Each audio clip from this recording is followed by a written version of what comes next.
ચલો બેટા, જો સાંદ્રતામાં આપણે આટલું પડી ગયા. પ્રક્રિયકની સાંદ્રતામાં વધારો કરીએ, પ્રક્રિયકની સાંદ્રતામાં ઘટાડો કરીએ, નિપજની સાંદ્રતામાં વધારો કરીએ, નિપજની સાંદ્રતામાં શું કરીએ બેટા? ઘટાડો કરીએ. બરાબર ને? આપણે આ બધી વસ્તુ ભણી ના. પછી આપણે ભણ્યા હતા બીજું તાપમાન. તો તાપમાન માટે પ્રક્રિયા દેખવામાં આવે કે મારી પ્રક્રિયા ઉષ્મા શોષક છે કે ઉષ્મા ક્ષેપક છે. જો મારી પ્રક્રિયા ઉષ્મા શોષક હોય તો તાપમાનનો વધારો ફાયદાકારક હોય, ક્ષેપક હોય તો નુકસાનકારક હોય. એના પર દિશા દઈએ. ઉદ્દીપકમાં આપણે વાત કરી હતી બેટા, ઉદ્દીપક કે ઉદ્દીપક કોઈ પણ રાસાયણિક પ્રક્રિયાના સંતુલન અચળાંકની કિંમત ઉપર અસર કરતો નથી, પરંતુ સંતુલન પ્રાપ્ત કરવાનો જે સમયગાળો છે એ સમયગાળાને શું કરી દેશે બેટા? ઘટાડી દેશે. આપણે આટલા સુધી ભણીને આવ્યા. બરાબર ને? ડન. એટલે એક ટોપિક હું આનો ભણાવું છું, પછી આપણે એસિડ બેઝ અને એમાં પાછા ખોઈ જઈશું હમણાં બધા. બરાબર. એક ટોપિક આ પહેલો જે પોર્શન છે એનો પહેલા પોર્શનનો એક ટોપિક બાકી છે. તમને કદાચ યાદ હશે, દબાણની અસર. ચલો, દબાણની અસર. એમાં મેં તમને કીધું કે તમારે શું નથી ભણવાની બેટા? નિષ્ક્રિય વાયુ ભણવાનું નથી. કેમ નથી ભણવાનું? કારણ કે બેટા નિષ્ક્રિય છે તો એનું કામ પણ એવું જોઈએ ને. નિષ્ક્રિય શું કરે? કોઈની સાથે પ્રક્રિયા કરે નહીં તો એનો કોઈ ફેરફાર થાય નહીં, એટલે એને ભણવાનું જ નથી બેટા. ડન. ચલો બેટા, એટલે ભણવું છે મારે દબાણની અસર. હવે તો બંનેના વિડીયો બંધ થઈ ગયા. હા, ક્રિશા આવી ગઈ પાછી. ચલો બેટા, એટલે મારે ભણવી છે બેટા દબાણની અસર. જો બેટા દબાણની અસર માટે કમ્પલસરી તમારી પ્રક્રિયા કયા પ્રકારની છે ધ્યાન રાખવાનું. ફરીથી કહું છું મારા દીકરાઓ, દબાણની અસરમાં તમારી પ્રક્રિયા કામ કરશે બેટા. જો બીજું કોઈ નહીં. એમાં પણ પ્રક્રિયામાં ખાસ દેખવાનું ગેસના મોલ. કોના મોલ દેખવાના બેટા? ગેસના મોલ. જો હું તમને બે ત્રણ પ્રક્રિયાઓ લઈને સમજાવું છું એટલે તમને ખબર પડી જાય. બરાબર? તો બેટા જો પહેલું વાક્ય આવશે બેટા કે બેટા સંતુલન પર રાસાયણિક પ્રક્રિયામાં સંતુલન પર અસર કરતા પરિબળોમાં દબાણ એ પ્રક્રિયાના વાયુરૂપ નિપજોના મોલ પર આધાર રાખે છે. આ પહેલું ટાઇટલ આપી દેવા. પહેલું ટાઇટલ આપણે શું આપીશું માં દીકરાઓ? શબ્દ ખોટો લખી દો.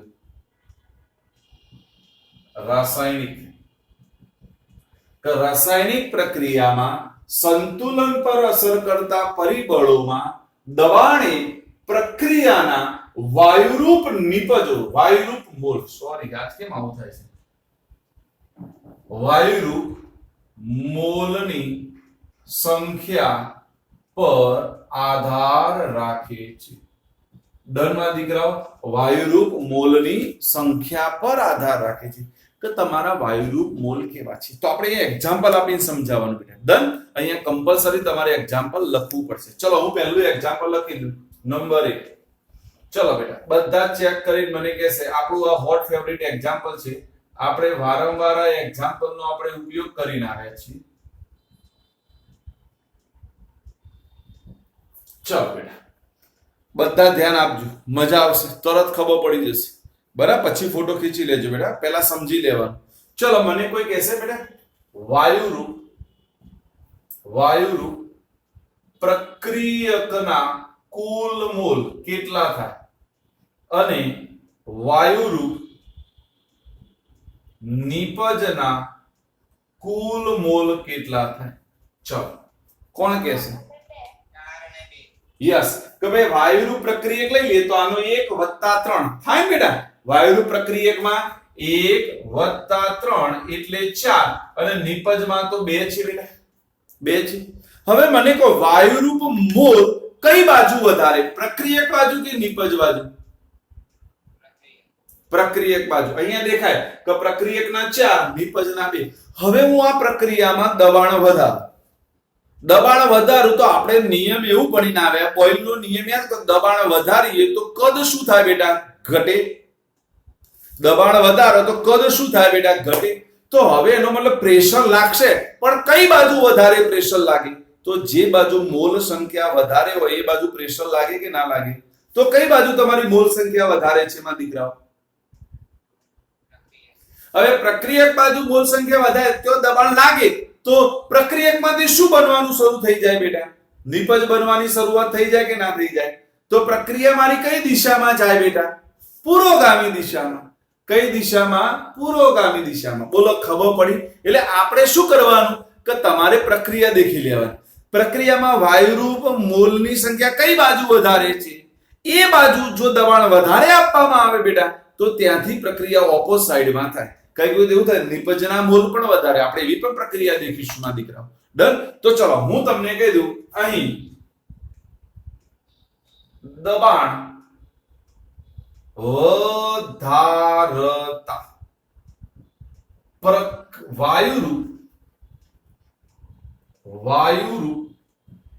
પ્રક્રિયકના મોલ વધુ હોવાથી આ પ્રક્રિયા પુરોગામી દિશામાં આગળ વધશે. બોલો, પડે કે ના ખાવા પડે બેટા? પડે ખબર કે કઈ દિશામાં આગળ વધશે બેટા? પુરોગામી દિશામાં આગળ વધશે. બોલો, પહેલું આવડી ગયું. આ પહેલું એક્ઝામ્પલ. તો ચલો પહેલું વાક્ય શું તૈયાર કરવાનું બેટા? બોલો, કે રાસાયણિક પ્રક્રિયામાં સંતુલન પર અસર કરતા પરિબળોમાં દબાણ એ પ્રક્રિયાના વાયુરૂપ મોલની સંખ્યા પર આધાર રાખે છે. જો વાયુરૂપ મોલની સંખ્યા પ્રક્રિયકોની વધુ હોય તો મારી પ્રક્રિયા કઈ દિશામાં આગળ વધે બેટા? પુરોગામી. પણ હવે હું ઊંધું કહી દઉં તો બેટા, હું આ જ વસ્તુ જો આપણે નંબર 1 લીધું, અહીં નીચે દેખાશે ને, દેખી લેજો. દબાણ ઘટાડતા શું થાય બેટા? અહીંયા દબાણ ઘટાડી દઈએ તો બોલો, આવડી જાય. હા, પ્રતિગામી દિશા. એટલે લખવું પડે બેટા કે વાયુરૂપ પ્રક્રિયકના, આ જ વાક્ય, પ્રક્રિયકના મોલ વધુ હોવાથી આ પ્રક્રિયા પ્રતિગામી દિશામાં આગળ વધશે. ડન? જો તમે અહીંયા 2 લખી શકો, કોઈ કે ના સાહેબ મારે આરે નથી લખવું, તો ચલો બીજું કઈ વાક્ય લખી શકાય? કોણ મને કહેશે મારે આવું ના લખવું હોય તો? આવડી જાય. બોલો એ ઓછા ગાંડી. હા, વાયુરૂપ નિપજના મોલ ઓછા. આ પણ લખી શકાય, ના લખી? બંનેનો મતલબ એક જ થવાનો કે નહીં થવાનો બેટા? બંનેમાંથી કોઈ પણ લખો. બોલો, પહેલું ઉદાહરણ લઈ, બધાને આવડી ગયું કે ના આવડી ગયું? કેવી રીતે લખાણ પટ્ટી કરવાની તે બેટા? ડન? બીટુ પાછળ લાઈટ બંધ કર, એસએસ ખેંચી સ્ક્રીનશોટ લઈ લો મારી.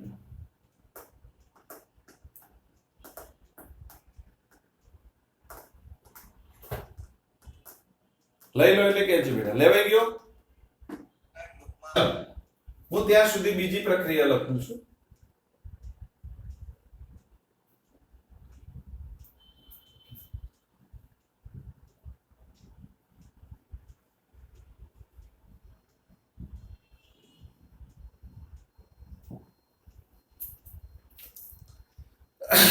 વિચારી રાખો તમે તમારી દ્રષ્ટિમાં, એ જ સ્ટેપમાં મારે લખવું છે જે સ્ટેપમાં આપણે ભણીને આવે. બરાબર? પહેલું શું લખીશું? બોલો, પહેલું શું લખવાનું? બોલો ફટાફટ. હા, વાયુરૂપ પ્રક્રિયકના કુલ મોલ કોણ કહેશે? 0. ચલો, વાયુરૂપ નિપજના કુલ મોલ 1. જો બેટા આરતી અહીંયા સમજી લે માં દીકરા, જો જેના નીચે s લખ્યું છે ને એ બેટા સોલિડ ઘન થાય તો એની ગણતરી ના થાય. અહીંયા આપણે સોલિડ લખ્યું છે એટલે આની ગણતરી ના થાય. એટલે જો પ્રક્રિયક બાજુ કઈ નથી તો 0 લખ્યો બેટા? લખ્યો માં દીકરા? આને તો ગણવાનો જ નહીં, કારણ કે સોલિડ છે એટલે તો વધ્યો આ 1 અને એની આગળ કેટલા મોલ છે બેટા 1 માટે 1 લખી. ખબર પડી ગઈ માં દીકરા? પડી ગઈ? યસ. જો બેટા હું બધાને કહું છું, ક્રિશા આવી ગઈ, નિસર્ગ આવી ગયો, આરતી બેટા હું ફરીથી કહું, હું જે ભણાવું છું, હું જે વસ્તુ લખું છું એમાં કોઈ પણ જગ્યાએ કંઈ પણ ડાઉટ લાગે बिना संकोच, जो તમારા માટે તો કેવું છે ખબર, તમે બહુ ઓછી સંખ્યામાં છે એટલે તમારા માટે ઇન્ડિવિડ્યુઅલ પર્સનલ ટ્યુશન જેવું જ કામકાજ છે બેટા. બરાબર? તમે 12 સાયન્સમાં આવો તો ખબર પડે 12 સાયન્સમાં 30 જણા છે. બરાબર? ત્યાં શરમ સંકોચ આવે, 3-4 જણામાં શું સંકોચ? હા, તમારે પણ લાવવા પડશે. બધા મિત્રો બનાયા પછી કોણ કેટલા મિત્રો લાવવાનું છે આવતી સાલ? ચલો એડો, કોઈ કહેતું નથી. હા, ઓકે. નિસર્ગ તે કોને કીધું? કોઈને નહીં. અરે પણ સાયન્સ ના બનાવવાના ને. ક્રિશા તે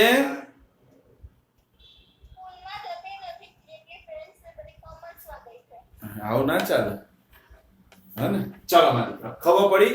તો ચલો અહીંયા હું તમને એવું કહી દઉં ક્રિશા માં દીકરાઓ, ચલો અહીં દબાણમાં વધારો કરતા શું થાય બેટા? બોલો. કઈ બાજુ મોલ સંખ્યા વધારે છે? નિપજ બાજુ. તો નિપજ થી કઈ બાજુ આવશે? પ્રક્રિયક બાજુ આવશે. હા, એટલે પ્રતિગામી. તો અહીંયા લખી શકાય અહીં દબાણમાં વધારો કરતા, બોલો આવડી જાય, વાયુરૂપ. બોલો બધાને, વાયુરૂપ નિપજના મોલ વધુ હોવાથી પ્રક્રિયા પ્રતિગામી દિશામાં આગળ વધશે. તો ઊંધું કઈ ન કહો બેટા. અહીં દબાણમાં શું કરતા બેટા? ઘટાડો કરતા શું થશે? ઊંધું લખી દો. શું લખી દો બેટા? વાયુરૂપ પ્રક્રિયકના મોલ ઓછા હોવાથી પ્રક્રિયા પુરોગામી દિશામાં આગળ વધશે. બોલો આવડે કે ના આવડે? કેટલું સરળ છે. એકદમ ઈઝી રીતો શીખવાડી દીધી બધાને લખાણ સાથેની માં દીકરાઓ. આ એક ટોપિક આપણે ગઈ વખત બાકી રહી ગયેલું. ચલો ફોટો ખીચી લો, પછી નવો ટોપિક સ્ટાર્ટ કરીએ માં દીકરા.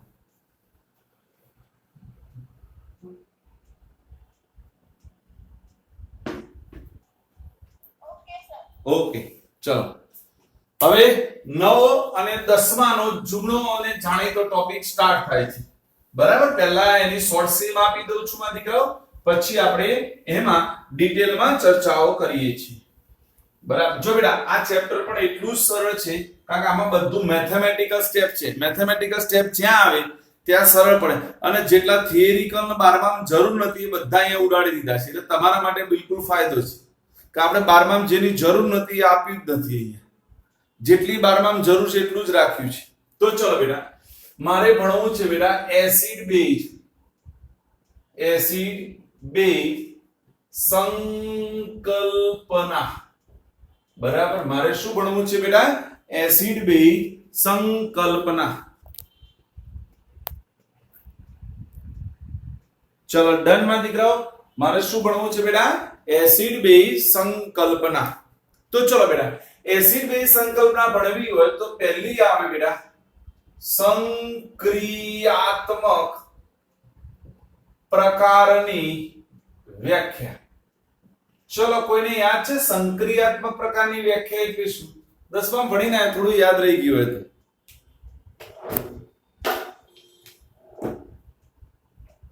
નહીં તો યાદ રાખો બેટા સંક્રિયાત્મક પ્રકારની વ્યાખ્યા એટલે શું? તો ગુણધર્મોને આધારે આપવામાં આવતી વ્યાખ્યાને સંક્રિયાત્મક પ્રકારની વ્યાખ્યા કહે છે. જો આ વ્યાખ્યા કોને આપી તો હું કૌંસમાં નામ લખી દઉં છું બેટા, રોબર્ટ બોયલે. હા, કોઈ બોઇલ ખાતું હોય તો અત્યારે શિયાળો છે, અને કેટલા લોકો ખાય બોઇલ? કોણ ખાય? સાચું બોલો. એક ક્રિશાય. નિસર્ગ તું ખાય? આરતી નહીં? ઓકે. હા, સન્ડે મંડે રોજ ખાય અંડે. હા ને, ચલો ડન. તો ચલો તૈયાર કરાવડો બેટા બધા. ગુણધર્મોને આધારે આપવામાં આવતી વ્યાખ્યાને સંક્રિયાત્મક પ્રકારની વ્યાખ્યા કહે છે. શું હશે બેટા? ગુણધર્મોને આધારે આપવામાં આવતી વ્યાખ્યાને સંક્રિયાત્મક પ્રકારની વ્યાખ્યા કહે છે. આ વ્યાખ્યા સૌપ્રથમ કોને આપી બેટા? રોબર્ટ બોયલે. કોને આપી બેટા? રોબર્ટ બોયલે. તો આપણને આમાંથી પ્રશ્ન પૂછાય બેટા. પ્રશ્ન આવો છે બેટા, ધ્યાન આપો બેટા. રોબર્ટ બોયલની એસિડ બેઝ સંકલ્પના સમજાવો. પ્રશ્ન છે માં દીકરા, કયો છે બેટા? રોબર્ટ બોયલની એસિડ બેઝ સંકલ્પના સમજાવો. તો આના માટે એક સ્લોગન હતું. ક્રિશા યાદ હશે? હા, હું બોલું છું એટલે ફટ લઈને યાદ આવી જશે. એક ભલા બે લાભ. યાદ આવ્યું માં દીકરા? કયું સૂત્ર યાદ રાખીશું બેટા? નિસર્ગ કઈ શોર્ટ સ્કીમ યાદ રાખીશું? એક ભલા બે લાભ. આનો મતલબ ખબર પડી ગઈ? કેટલાને ખબર પડી ગઈ બોલો?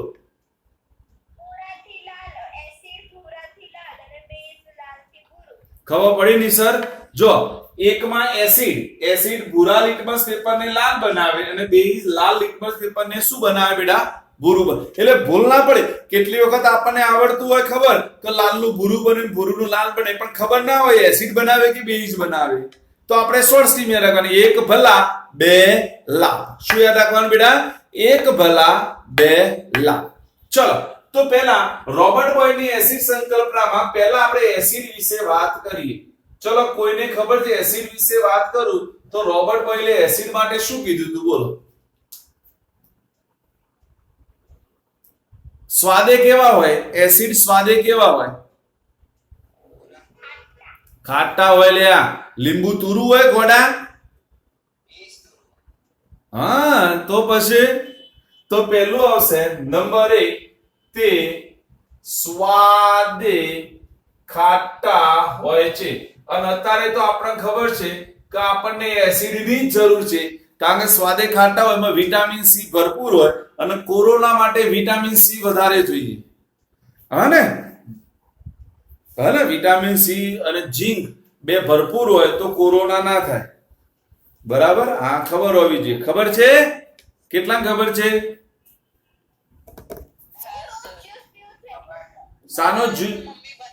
સાનો જ્યુસ પીવે છે તું?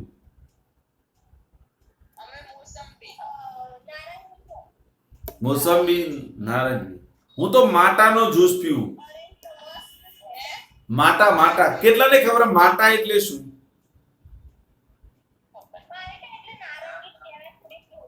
યસ, માલ્ટા એટલે નારંગી થોડી મોટી હોય, એનાથી ઓછી આવે એટલે મોસંબી કહીએ છીએ, અને એનાથી પછી સંતરો.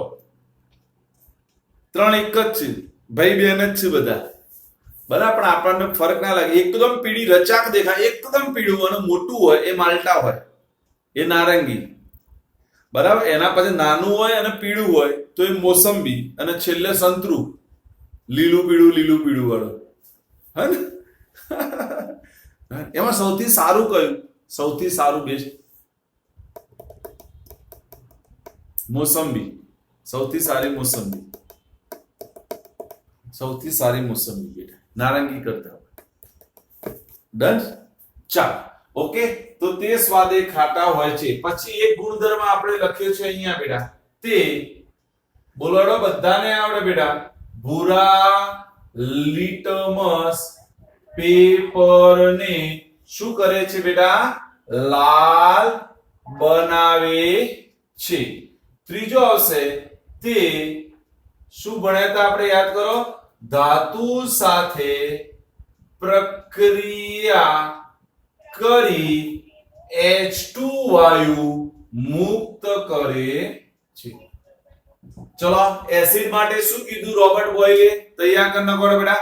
એસિડ માટે રોબર્ટ બોયલે શું કીધું? તે સ્વાદે ખાટા હોય છે, તે ભૂરા લિટમસ પેપરને લાલ બનાવે છે, તે ધાતુ સાથે પ્રક્રિયા કરી H2 વાયુ મુક્ત કરે છે. તો ચલો બેઝ માટે શું કીધું? ચલો બેઝ માટે ચલો બે તો આવડી જ જાય. હા, તે સ્વાદે તુરા હોય છે. નંબર 2, તે લાલ લિટમસ પેપરને શું આવશે બેટા? ભૂરું બનાવે છે. અને બંનેની ભેગી વાત કરવાની છે બેટા. યાદ કરો બેટા, એસિડ બેઝ સાથે યાદ કરો બેટા તટસ્થીકરણની પ્રક્રિયા કરી શું આવશે બેટા? ક્ષાર અને પાણી બનાવે છે. ડન બેટા. એસિડ આ બંનેનો કોમન એટલે જો આપણને પૂછાય કે રોબર્ટ બોયલની એસિડ બેઝ સંકલ્પના જણાવો તો આપણે આરે લખવી પડે બેટા. ડન. કે બેટા એસિડ સ્વાદે ખાટા હોય છે, તે ભૂરા લિટમસ પેપરને લાલ બનાવે છે, તે ધાતુ સાથે પ્રક્રિયા કરી H2 વાયુ મુક્ત કરે છે. બેઝ સ્વાદે તુરા હોય છે, તે લાલ લિટમસ પેપરને ભૂરું બનાવે છે અને બંનેનો કમ્બાઈન એસિડ બેઝ સાથે તટસ્થીકરણની પ્રક્રિયા કરી ક્ષાર અને પાણી બનાવે છે. જો આની એક મર્યાદા છે બેટા. મર્યાદા તો અહીંયા મર્યાદા કરી લખું છું, જે આપણી 10માં નહોતી આવતી બેટા. અહીંયા આવે મર્યાદા. શું આપણને પ્રશ્ન થાય કે સાહેબ એસિડ સ્વાદે ખાટા જ કેમ અને બેઝ સ્વાદે તુરા જ કેમ? મેં કીધું હતું કે ભાઈ 10માં નથી, પણ આપણે યાદ રાખીશું કારણ કે આપણે 11માં ભણવાના છીએ. બરાબર. તો એ સમજાવી શકતો નથી. રોબર્ટ બોયલ એ જે ના સમજાવી શકે એની શું થઈ જાય બેટા? મર્યાદા થઈ જાય. શું થઈ જાય? મર્યાદા. જે હું કહી દઉં કે ભાઈ ઇંગ્લિશ હું તમને ના ભણાવી શકું, એ મારી મર્યાદા. ભણાવવા જતો તમે તમારું ઇંગ્લિશ 100% ભૂલી જાઓ, એને 100% ની ગેરંટી. હે ને? આપણું એટલું જોરદાર પાવરફુલ ઇંગ્લિશ. ડન ને આરતી? સાચી વાત ને બેટા? હા લે, આ તારો વેમ છે. મેં ના કીધું સત્ય અને ભ્રમ વચ્ચે શું ફરક? તો આટલો તારો ફરક કે મને ઇંગ્લિશ આવડે છે, તારો ભ્રમ.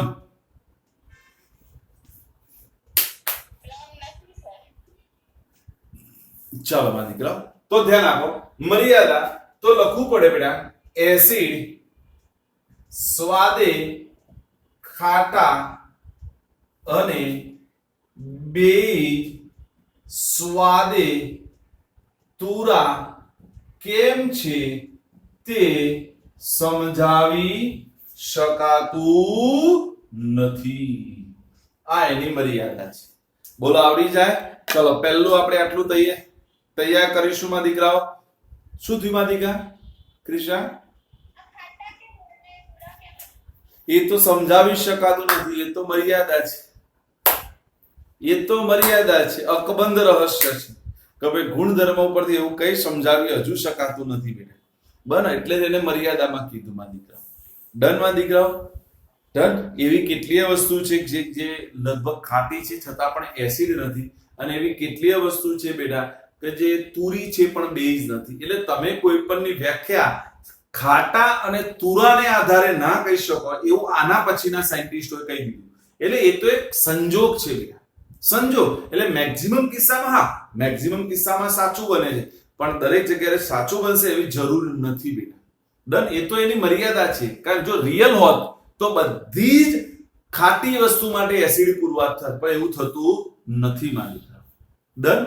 પડી ગઈ ખબર કે ના પડી બેટા? એટલે આ તો ખાલી જસ્ટ શરૂઆતમાં કોઈ પણ વસ્તુ હોય ને, શરૂઆતમાં એમને બધું ડિસિઝન લીધું કે આવું એટલે આવું માની લેવાનું. જેમ આપણે બ્રહ્માંડની વાત કરી તો બ્રહ્માંડમાં શરૂઆત વૈજ્ઞાનિકો એવું કીધું કે ભાઈ પૃથ્વી સ્થિર છે અને સૂર્ય પૃથ્વીની આજુબાજુ ફરે છે. રિયલમાં તમે મૂવી છે જો અત્યાર સુધી પૃથ્વી વિશે કંઈ ના જાણતા હોય તો આપણને સાચું કયું લાગે? આ જ વસ્તુ સાચું લાગે. આપણે સ્થિર જ લાગે બેટા અને સૂર્ય ફરતો લાગે, પણ આપણને ખબર રિયલમાં સત્ય નથી બેટા. કારણ જેમ જેમ શોધ થતી ગઈ એમાં સુધારા આવતા ગયા, એમ અહીંયા આપણે હવે ઢગલાબંધ સુધારા આવતા જશે કે જ્યારે લેટેસ્ટ વસ્તુ આપશે લુઈસ આપશે. લેટેસ્ટ કોણ આપશે? લુઈસ. લુઈસ એ પરફેક્ટ માહિતી આપશે કે આવું હોય તો એસિડ, ના હોય એટલે બેઝ. આ સુધી ખોટો પડ્યો નથી, આજ દિન સુધીની વાત કરું છું. ડનમાં દીકરાઓ પડી ખબર? બોલો. પહેલો રોબર્ટ બોયલર તો પહેલી સંક્રિયાત્મક પ્રકારની વ્યાખ્યા. ચલો સંક્રિયાત્મક પ્રકારની વ્યાખ્યા એટલે શું આવશે? બોલો.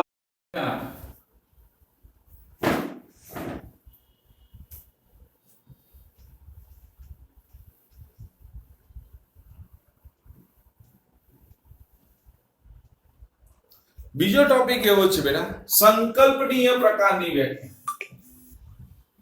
સંકલ્પનીય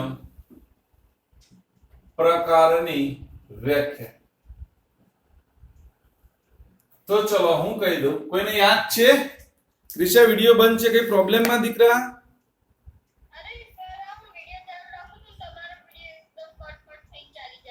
એવું તો વાંધો નહીં, તો બંધ રાખો બેટા, કોઈ વાંધો નહીં માં દીકરા. હા પ્રોબ્લેમ હોય તો મને કહેવાનું બેટા, 100%. ડન. ચલો કોણ મને કહે છે સંક્રિયાત્મક પ્રકારની વ્યાખ્યા એટલે શું માં દીકરાઓ? સંકલ્પનીય, સોરી, સંકલ્પનીય પ્રકારની વ્યાખ્યા એટલે શું?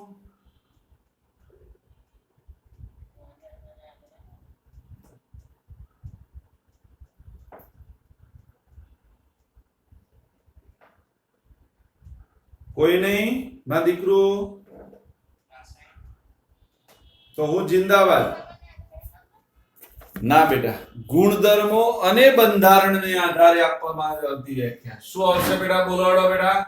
ગુણધર્મો અને બંધારણને આધારે આપવામાં આવતી વ્યાખ્યાને સંકલ્પનીય પ્રકારની વ્યાખ્યા કહે છે. ચલો તૈયાર કરાવડો બેટા. શું આવશે બેટા?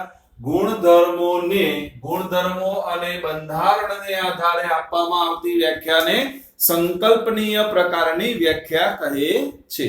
જો બેટા સંકલ્પનીય પ્રકારની વ્યાખ્યા ત્રણ લોકોએ આપી, એટલે હું આવું લખીશ. શોર્ટ સ્કીમ પહેલા બનાવી દઉં. સંકલ્પનીય પ્રકારની વ્યાખ્યા. જો એની શોર્ટ સ્કીમ શું બનાવશું ધ્યાન આપો. ત્રણ લોકોએ આપી બેટા. કયા ત્રણ લોકોએ આપી? તો નામ યાદ કરીશું. નંબર 2 પહેલો છે બેટા આર્હેનિયસ. પહેલું નામ કોણ છે બેટા? આર્હેનિયસ. શું નામ છે બેટા? આર્હેનિયસ. બીજું નામ છે બેટા બ્રોન્સ્ટેડ લોરી. શું નામ છે બેટા? બ્રોન્સ્ટેડ લોરી. અને ત્રીજું નામ છે બેટા લુઈસ. શું નામ છે બેટા? લુઈસ. ચલો તૈયાર કરો બેટા કે સંકલ્પનીય પ્રકારની વ્યાખ્યા કયા ત્રણ લોકોએ આપી બેટા? આર્હેનિયસ, બ્રોન્સ્ટેડ લોરી અને લુઈસ. કોને બેટા? આર્હેનિયસ, બ્રોન્સ્ટેડ લોરી અને લુઈસ. ડન. જો અહીંયા તેના બેટા શોર્ટ સ્કીમ શીખવાડી દઉં. જો અહીંયા આવું લખો બેટા કે H+ એટલે એસિડ, પછી આખું ડિટેલમાં સમજાઈશ, અને OH- એટલે બેઝ. આને આવું કીધું બરાબર.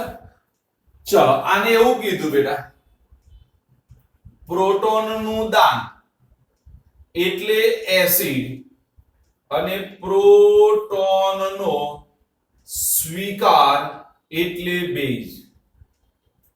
આને એવું કીધું બેટા ઇલેક્ટ્રોન યુગ્મનો સ્વીકાર એટલે એસિડ અને ઇલેક્ટ્રોન યુગ્મનું દાન એટલે બેઝ. આ પહેલા યાદ રાખવાની શોર્ટ મેથડ. ડન બેટા. આ યાદ રાખવા માટે ચલો આપણે તૈયાર કરીએ, પછી આપણે આગળ ધપીએ માં દીકરાઓ.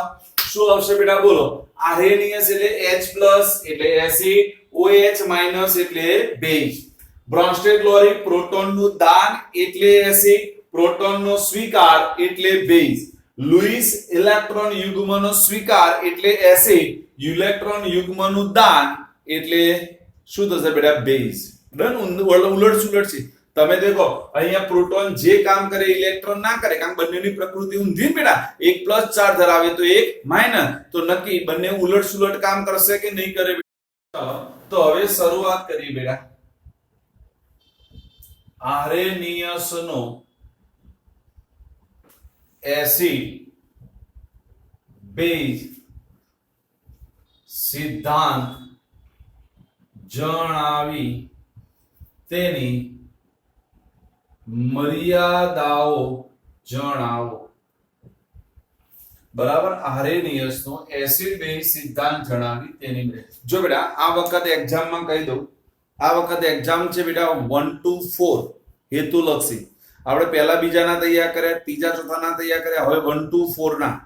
બરાબર. આ વખત થોડી લિમિટ વધારી દઈશ, 50 રાખીશ. કેટલા લઈશ બેટા? 50. 1 to 4 50 હેતુલક્ષી એની એક્ઝામ. ઓકે બેટા, ખબર પડી ગઈ? ક્રિશા, આરતી, નિસર્ગ. ઓકે.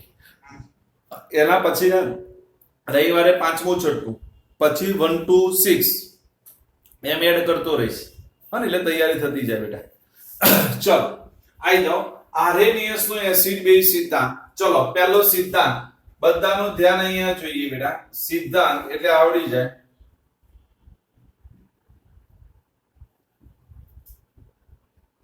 જો અહીંયા આપણે કીધું H+ અને OH-. તો એસિડ એવું સંયોજન છે કે જેના આયનીકરણથી H+ આયન અને બેઝ એવું સંયોજન છે કે જેના આયનીકરણથી OH- આયન મુક્ત થાય છે. બધા બોલીશું પહેલા. શું હશે? એસિડ એવું સંયોજન છે કે જેના આયનીકરણથી H+ આયન અને બેઝ એવું સંયોજન છે કે જેના આયનીકરણથી OH- આયન મુક્ત થાય છે. ચલો તૈયાર કરીશું, પછી બોલાઈશ.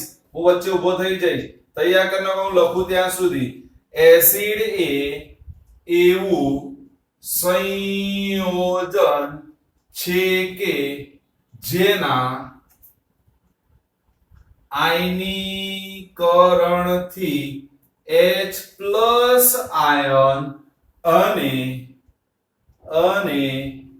બેઝ એ એવું સંયોજન છે કે જેના આયનીકરણથી OH- આયન મુક્ત થાય છે.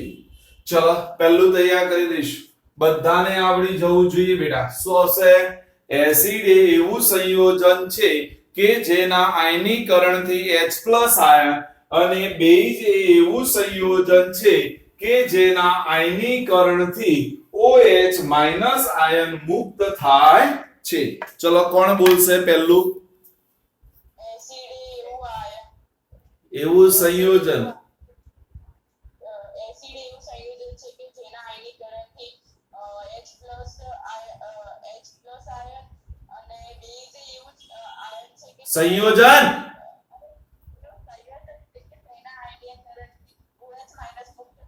આયન. હવે આયન ખાઈ ગઈ.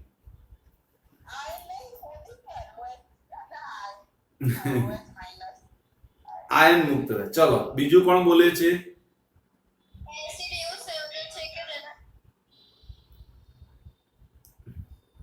ક્રિશા બોલી જા પહેલા.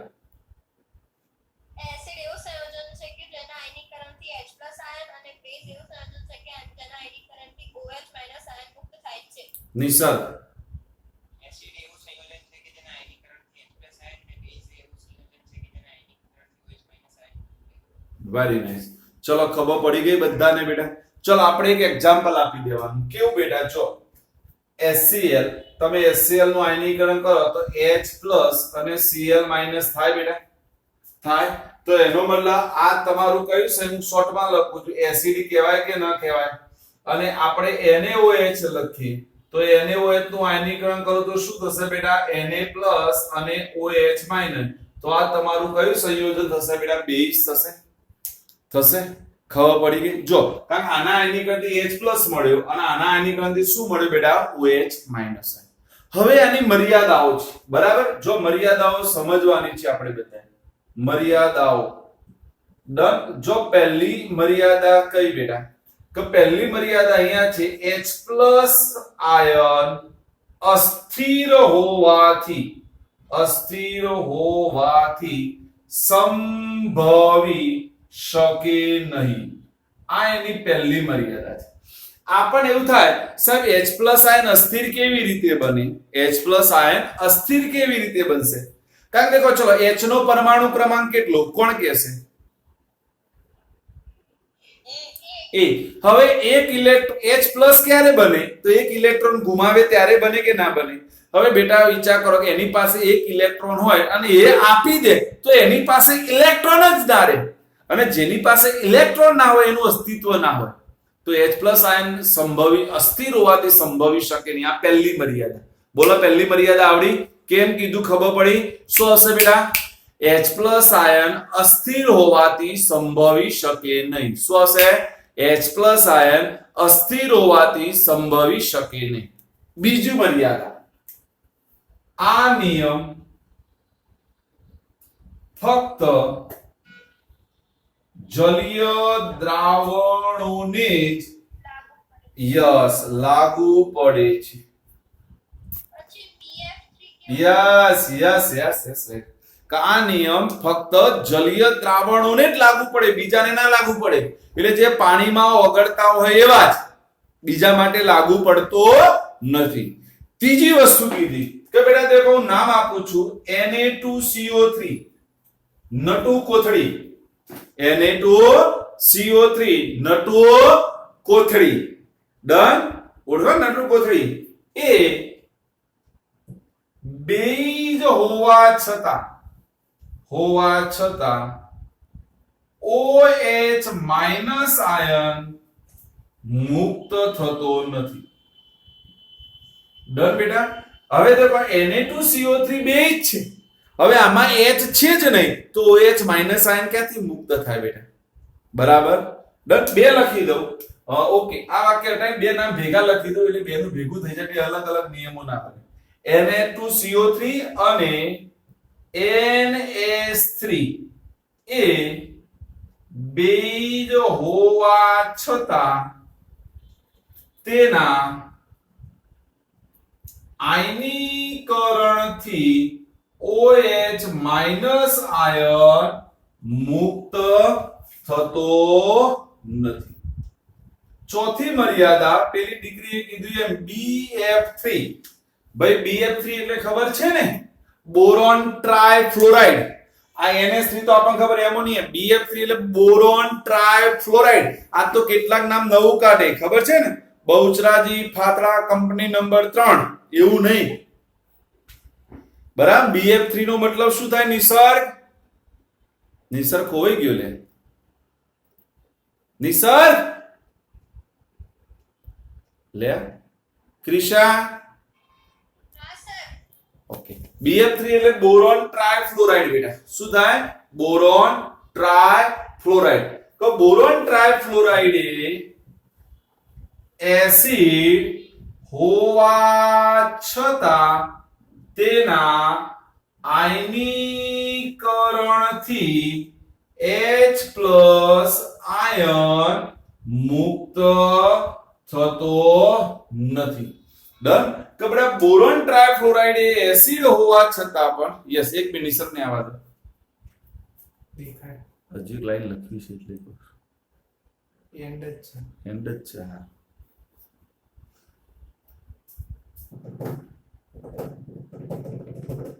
નિસર્ગ આવી ગયો?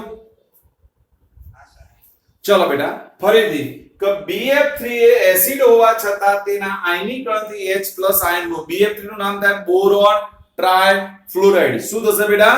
બોરોન ટ્રાયફ્લોરાઇડ. થોડું આમ નમાઈ દે કે તો ઉપરનો પદી છે દેખાશે. આપણે દેખાઈ ગયું પેલો જો વાંધો તો નમાઈ દે. આમ રાખી. ડન. ઓકે ચલો ડન માં દીકરાઓ. ઓકે પાંચમી અને છેલ્લી. જો બેટા આ નિયમ દ્રાવક એટલે કે પાણીની ભૂમિકા સમજાવી શકતો નથી. કારણ બેટા આપણે કીધું કે આ નિયમ ફક્ત જલીય દ્રાવણને લાગુ પડે, એટલે દ્રાવક તરીકે તો પાણી જ હોય. એમાં પણ એ પાણી કઈ રીતે વધશે એને એવું નથી કે પાણી એસિડ તરીકે વધશે કે બેઝ. એ આ નિયમ સમજાવી શકતો નથી. એટલે 5 મર્યાદાઓ. ચલો 5 મર્યાદાઓ તૈયાર કરીએ બેટા. નંબર 1 કે H+ આયન અસ્થિર હોવાથી સંભવી શકે નહીં. બધાએ બોલવાની બેટા. H+ આયન અસ્થિર હોવાથી સંભવી શકે નહીં. શું આવશે બેટા?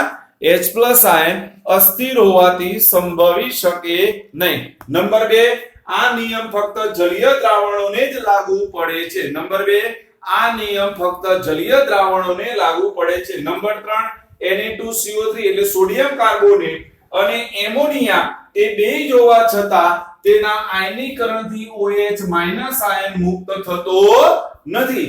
એ રીતે BF થી બોરોન ટ્રાઇફ્લોરાઇડ એસિડ હોવા છતાં તેના આયનીકરણથી H+ આયન મુક્ત થતો નથી. આ નિયમ દ્રાવક એટલે કે પાણીની ભૂમિકા સમજાવી શકતો નથી. અને અહીંયા અંડરલાઈન કરું છું H+ આયન અસ્થિર. બોલો ખબર પડી ગઈ બેટા બધાને? ચલો ક્રિશા SS લઈ લો બેટા. પછી બીજો નિયમ ભણાવું.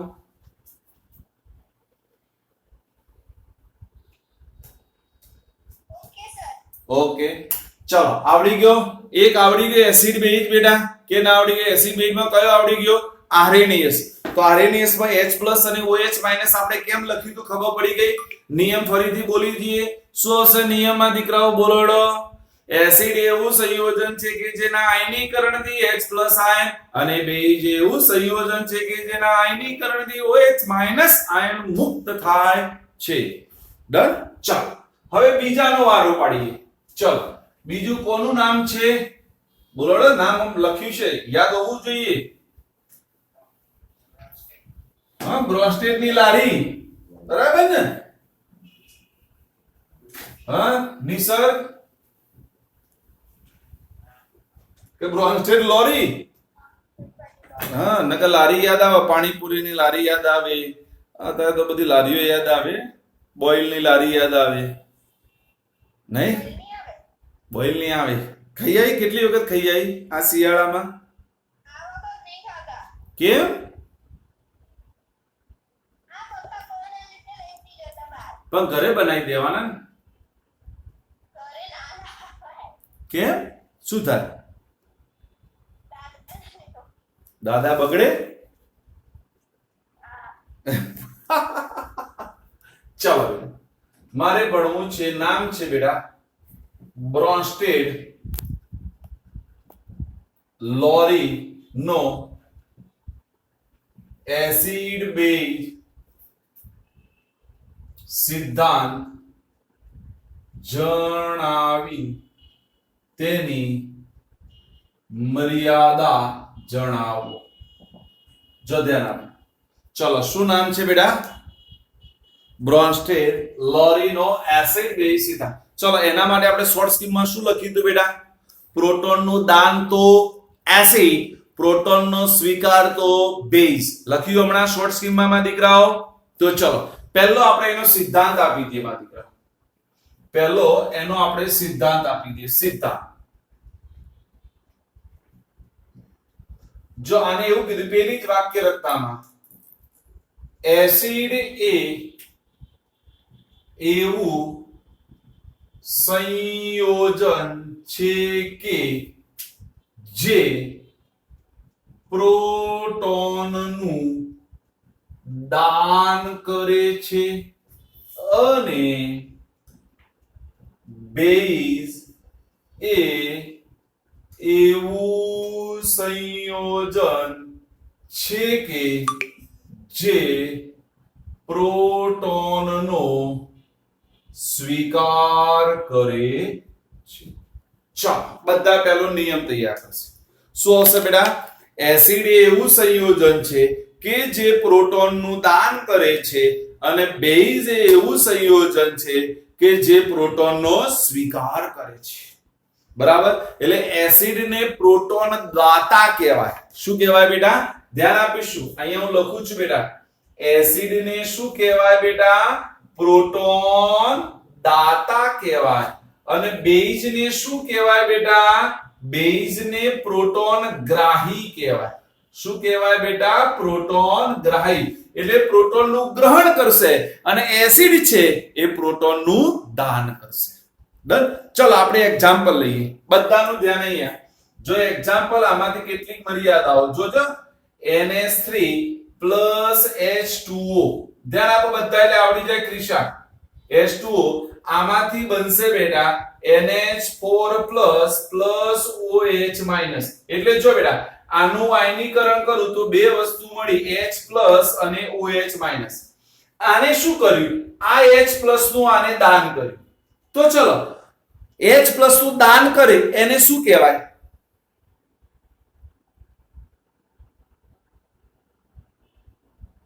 અરે કેમ બોલતા નહીં? એસિડ. હાલ તો શીખવાડી લ્યા. H નું દાન કરે, H એટલે પ્રોટોન, H નું દાન કરે એસિડ, તો એનો મતલબ આ પાણી એ તમારું એસિડ થઈ ગયું કે ના થઈ ગયું બેટા? થઈ ગયું. અને આને H તો શું કર્યો? સ્વીકાર કર્યો. જો NH3 હતો એમાંથી શું બની ગયો? NH4 એટલે આ તમારો શું બની ગયો? બેઝ બની ગયો. એટલે અહીંયા પાણી કઈ રીતે કામ કર્યું? એસિડ તરીકે કામ કર્યું કે ના કર્યું બેટા? બીજું એક્ઝામ્પલ લઈ લો. ચલો બીજું એક્ઝામ્પલ HCl. ચલો HCl H2O કરું તો અહીંયા મળે બેટા Cl H3O. જો અહીંયા કેવું થશે? આ H Cl અહીંયાથી દાન થશે. તો જો અહીંયા HCl માં H એ પાણીને H આપ્યો, તો HCl એ શું બનશે બેટા? એસિડ. અને પાણી એ શું બની જશે બેટા? બેઝ બનશે. તો એનો મતલબ એક વસ્તુ મારા મગજમાં ક્રિશા ક્લિયર થઈ ગઈ. નિસર્ગ, આરતી, કે જો પાણીની બેઝ સાથે પ્રક્રિયા થાય તો પાણી કઈ રીતે વર્તે બેટા? એસિડ તરીકે. જો આપણે પાણીની બેઝ સાથે પ્રક્રિયા કરી તો પાણી શું વર્ત્યું બેટા? એસિડ તરીકે. પણ જો પાણીની એસિડ સાથે પ્રક્રિયા થાય તો પાણી પોતે શું બની જાય બેટા? બેઝ બની જાય. શું બની જાય? બેઝ. એટલે પાણી કયો ગુણધર્મ ધરાવે? ઉભયગુણી. એટલે હું બ્રેકેટમાં લખું છું બેટા, યાદ રાખવાના માટે, પાણી ઉભયગુણી અથવા તો ઉભયધર્મી છે.